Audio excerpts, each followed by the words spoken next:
Coming up on Managing Asia, we dive into the world of healthcare and find out how one player, IHH Healthcare, is taking steps to transform patient care.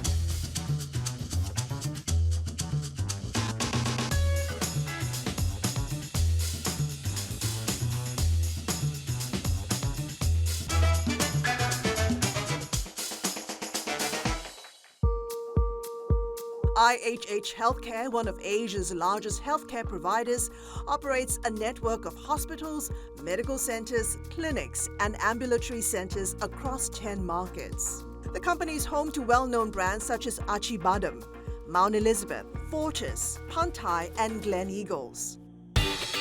Dr. Prem, nice to meet you. Nice to see you. At the helm is CEO Dr. Prem Kumar Nair, who is leading the group's expansion and digitalization initiatives. I recently spoke with Dr. Nair at Mount Elizabeth Orchard in Singapore, where IHH is investing 350 million Singapore dollars in a significant refurbishment. The upgrades will include more single rooms, advanced medical equipment, and new technology. Dr. Nair gave me a tour of a newly upgraded suite, now equipped with smart technology. He explained that the group's digital transformations were fast-tracked by the COVID-19 pandemic. So what goes into building up this digital ecosystem, and what does it mean to the patient at the end of the day? This room is a good example of that because we also want to reduce interaction within hospitals as well, right? If possible. For example, this is a screen and we've named it Liz World, right? So today if a patient comes and gets admitted to the room, there's a whole lot of people who walk in and out. Somebody comes from the business office to do a financial counseling. Somebody comes into the room to tell you what are the features of this room.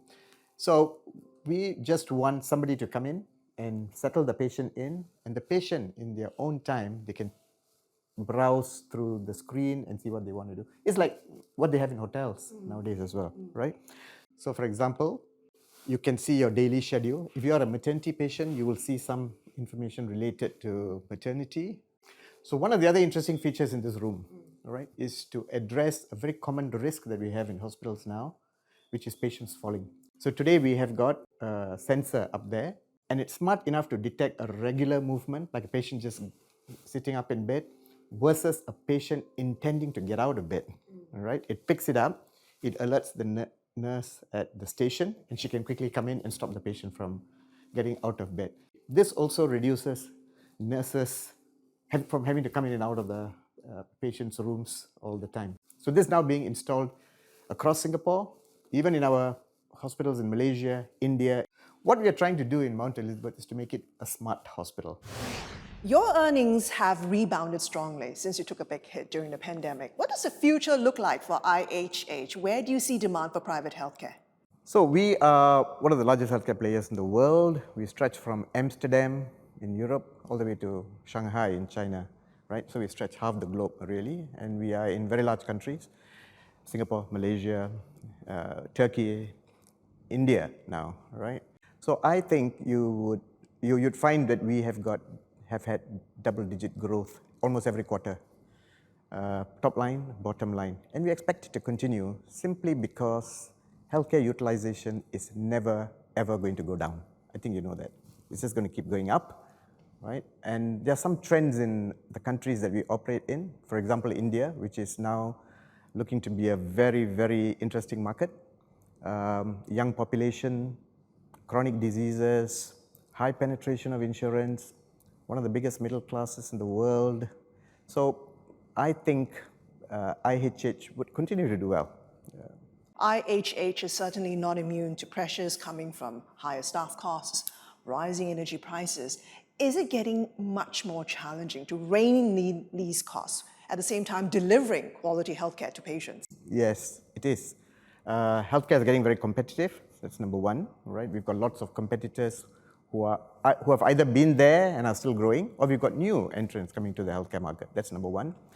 Secondly, because of payer pressure, we can't increase prices, all right, on a women FNC. We only increase prices to capture inflationary growth. That's all, right? So our financials are pretty much dependent on us being very efficient with costs. How big a problem is medical inflation? And how much of it can you actually pass on to your customers? The short answer is we can't pass on. Not at all. We can. Okay, so typically medical inflation is higher than consumer price inflation, right? Because of the technology we use, the very expensive gadgets, very expensive consumables. So medical inflation is very high. And in one of our countries now, Malaysia, it's become a fairly big issue. You would have read about inflation, medical inflation of 15%, all right? When their CPI is in the region of 4 to 5%, right? So medical inflation is very high. We can't pass on 15% cost to our patients. How much can you pass on? We usually pass on 2 to 3%, all right? Low single digit, and that's the CPI. That's our annual price increase, which our payers know about, our patients know about, and I think they can stomach that. The rest of it, our margins really have to be preserved or increased purely by controlling costs, all right, and becoming more efficient, basically. Where can you cut costs in this environment? Well, we can, manpower, healthcare is still very manpower dependent. Nurses, allied health, support staff, we are still very dependent. But we have been doing a lot of nursing process improvements. So what we have done across all our countries is to look at a nurse's, her job scope, decide what is not nursing, and get nursing assistants or some other people to do the work that they were doing. And how does this help you manage your costs? Well, because nurses are some of the most expensive people we have in our system. There's a worldwide shortage, right? So if we can decant some of the nursing work to non-nursing personnel, all right, then we reduce our manpower costs. On the revenue side, you've identified the growth potential from your diagnostics and laboratories business. What are you doing to scale up your deep clinic expertise and capabilities to become a truly global player in this space? We have now identified the lab business as something that we can take to the regional or global level. And what does this mean? Laboratory medicine and diagnostics is also moving higher up the technology ladder. Genetic medicine, precision medicine, genomics. These are very high-end tests that require very specialized staff to do it. They are high-margin tests. So what we are doing is to set up regional reference laboratories. So today, from Singapore, a lot of specimens flow to the US for these tests. They go to Mayo Clinic, for example, right? Now we want to bring some of these reference laboratories to the region, right? So that we can do some of these tests as well. So that's the new business that we have identified, and we call it IHH Laboratories. In the long term, could you spin off this unit as a separate standalone business? Well, no plans to do so at the moment, but yes, potentially yes, if it becomes a large regional or global business. Still to come. So India is the market that all the analysts and investors talk to us about. And they say, everybody is growing, everybody is adding beds in the national capital region. Can this be sustained? More with Dr. Prem Nair of IHH Healthcare after the break.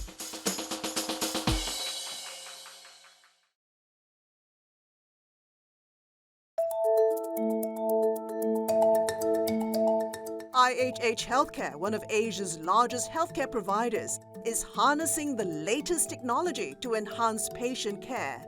Take, for example, the angiography suite at Mount Elizabeth Orchard Hospital, home to the cutting-edge angio-CT machine, the first of its kind in Southeast Asia. This advanced machine utilizes deep learning technology to deliver high-resolution scans and significantly reduces treatment time. A lot of medical breakthroughs in the healthcare industry regarding the use of AI, the use of robotics. Is this going to be the future of healthcare? It is. Healthcare is going to be very, very technologically driven. These machines to do things with much greater accuracy, efficacy, and in a shorter period of time as well. So outcomes will naturally be better as well. What are you doing to make sure that IHH stays at the forefront of the latest medical technology? Yeah, so we have a group in procurement together with our medical people who continually evaluate these machines. And by the way, it's not necessary for us always to be the first to buy a machine as well. There must be a need, number one. So it doesn't mean we duplicate these machines everywhere because they're very expensive. We don't want to push the cost of healthcare up unnecessarily. You recently spent 3.9 billion ringgit to acquire Island Hospital. the second largest private hospital operator in Penang. Is the acquisition all about capturing a bigger slice of the medical tourism market in Malaysia? The biggest growth for IHH for the next 5 years is going to come from brownfield expansion. That means in most of the countries that we operate in, there is an ability for us to either put in more beds, put in more consultation suites for doctors, and expand the business. We operate at the group level, we operate at an average occupancy of more than 70%, and that's very high for a private hospital group. So we've identified in all our key countries opportunities for brownfield expansion. Now, Island Hospital fits all our criteria, right? It's a hospital that's in Malaysia, in Penang, which is one of our strongholds. So that's the first thing. Secondly, it's synergistic with Penang because our hospitals there are operating at a very high occupancy. Gleneagles Penang and Pantai Penang have no more beds. We can't expand anymore. So the addition of Island brings additional bed capacity for us. Thirdly, it's a hospital that's doing very well financially. So it's earnings accretive almost right from the start. And finally, the point that you were making, it's very strong in medical tourism. 60% of its patients are fly-in patients, predominantly Indonesians. They come in for care. Island has developed a very, very good system for looking after foreign patients. The processes are fantastic. So some of these things we will apply to some of our other hospitals as well. You've identified brownfield expansion as a key priority for you to ramp up your operations, and you're closely watching markets like Indonesia and Vietnam. What are you looking to buy? What would you be interested in? So today we have 80 plus hospitals, but we also have more than 100 medical centers, clinics, ambulatory centers worldwide. Right? So we are not just a hospital player, as many people like to think. We are actually a healthcare ecosystem player, right, worldwide. In 10 countries, we can grow. We can grow in all these countries. What is missing in your portfolio that you want to add? Well, I think we'll have to add more countries in due course, right? So we are in Southeast Asia. We are very strong in Southeast Asia. We have patients coming in from several countries like Indonesia and Vietnam. So I think we've already gone on record as saying that we will expand. Indonesia is the country we are looking at. Some very exciting changes taking place under the new health minister. So Indonesia, Vietnam, some of our competitors have gone into Vietnam, FE Hospital, American International Hospital. So we are watching these two countries very closely. Could we see you make an acquisition in these two markets this year? Possibly. Well, not this year, I think, but we are doing some active business development work there. You're not short of competition in some of the markets you're operating in. How do you want to differentiate IHH from the rest of the other healthcare players? How do you tackle rising competition? So India is the market that all the analysts and investors talk to us about. And they say, everybody is growing. Everybody is adding beds in the national capital region. Can this be sustained? The truth is, in some markets like India, it can be sustained, right? Because of the large population size, the insurance penetration, the demographics, chronic disease burden, it can be done. May not be possible in some of the other markets that we are in, right? Just to take an example, Singapore and Hong Kong, the regulator has said we are not going to allow any more private hospitals, but we can still expand. So we've got out-of-hospital strategy in Singapore and Hong Kong, and you'll find in both these countries we have actually added medical centers and ambulatory care centers, right? But at some point, we will have to look at a new market like Indonesia. We want to get into a market while it's still possible for us to get in, right? Valuations are not very high, just like we got into India with Fortis in 2019, right? That was perfect timing. Because if you look at India now and we try and go into India, the valuations are going to be stratospheric, right? Yeah. So that's our strategy, essentially. Let's talk more about India, because in 2019, IHH bought a 30% stake in Fortis, making it the largest shareholder. I understand you plan to increase your stake in Fortis. What's the latest? Well, we currently own 31+% in Fortis. We've got a MTO pending, right? That will bring us above 50%. That's awaiting, some of the legal sort of any resolution in decisions. sight? Well, yeah, in a way, yes. It is now down to just one matter, which is the forensics in the Delhi High Court. Supreme Court has disposed of all the actions that were before it. So we're just waiting for the Delhi High Court decision, which hopefully will come sometime this year, all right? But in the meantime, you will find that that hasn't stopped Fortis from growing. So we control the board, so we control Fortis. Fortis has been acquiring hospitals. Fortis has been disposing of some of the smaller hospitals that were not making money in the south. They are growing. The biggest brownfield expansion in our group is going to take place in India. We are going to add 2,000 beds, all right? So Fortis will continue to grow. But in the meantime, we'll just wait for the outcome of the legal case. When you look at the journey of litigation that you had to go through in India because of Fortis, what are some of the key lessons learned for IHH Healthcare? So, I always say that in some of the high-risk markets that we go into, we can anticipate some of these issues. It's no different in China now, right? So I think if we want to grow, out of some of our traditional markets, we will have to look at the risk profile of the country and make a decision whether we want to go in. Unlike India, you seem to be taking a little bit more of a defensive stance when it comes to China, where you've been for 20 years. In 2022, you actually divested your 49% stake in Gleneagles Chengdu Hospital. Are you recalibrating your China strategy? Yes. So we took a hard look to see whether we wanted to stay or whether we should exit. But I feel China is a long game, all right? We've got licenses to run a hospital. We've got licenses to run clinics. So we looked at China, took a hard look. We divested those assets that we felt were not going to improve at all, and that was Chengdu.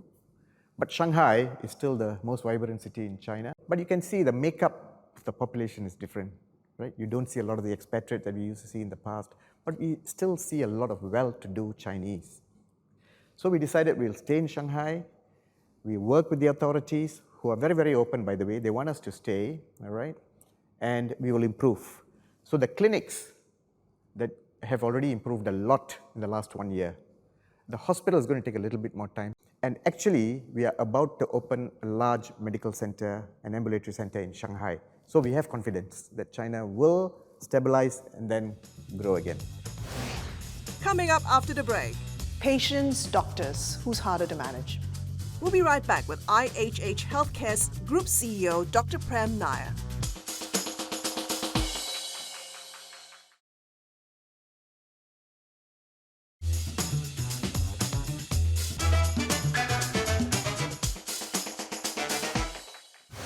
As Group CEO of IHH Healthcare, you're in charge of 65,000 employees across 10 markets. How would you describe your leadership and your management style?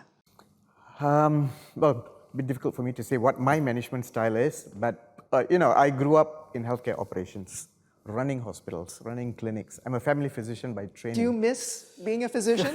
Now Yes, you're a I do. businessman. Yes, well, I do miss clinical practice, and I keep my clinical knowledge alive by talking to all the doctors and putting together with some of my big, well-to-do, well-known patients who want to see them, and then I need to get updates. So that's how my clinical knowledge is still, I would say, decent.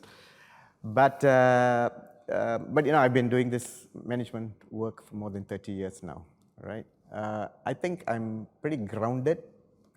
That's probably the best way to describe me. I interact with a lot of my staff. What I enjoy most is visiting our hospitals in all the countries. Every time I go to India, I go to China, go to Brunei for meetings, usually board meetings. I try and spend at least half a day visiting the facility, meeting the people. So that's pretty much how I operate. As Asia's largest private hospital operator, how do you weigh the responsibilities of providing the best healthcare for your patient and the need to really make money at the same time? How do you strike that balance? So, I think we have to be very clear why we are in this business, all right? It is to look after patients, to get good patient outcomes. So I tell everyone, focus on the patient, all right? If you focus on the patient, I think the business will be fine. If you don't look after the patient, you cut corners and you do things that you're not supposed to do, inappropriate surgeries and all that, it'll come back to bite you down the road. So patient-centered approach. Look after the patient first of all right? And today, when I say patient-centered, I do not mean just clinical. patient expectations are so high. The patient experience has to be very important as well. Secondly, clinical outcomes, clinical quality. We have got a group medical audit and quality team that audits what goes on in all our hospitals, right? I think it's very important for us to make sure that we have got good clinical quality in our hospitals, right? Thirdly, I think healthcare today is very, very technologically driven, all right? We are buying machines that cost millions of dollars, right? And we have to ensure that we have these machines, and yet they pay for themselves and more. We charge appropriately, but make sure that we are at the top of the science. I think that's very important. Patients, doctors, who's harder to manage? Doctors. How so? Well, doctors are highly trained, very educated, right? Most of them have got very strong views. You're talking about egos. Egos, yeah, but also different specialties. Every specialty has got a need, right? If you're a cardiologist, you need a particular kind of a machine. If you're a urologist, you need a certain kind of machine. If you're a radiation oncologist, you need another kind of machine, right?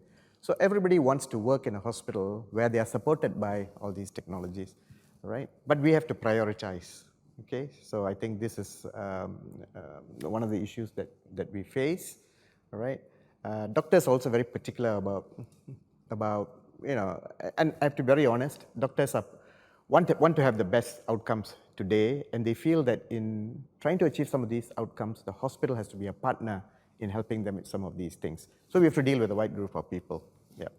Over the years, there's been reports of private doctors inflating medical costs, overcharging their patients. What are you doing at IHH to rein in such unethical behavior?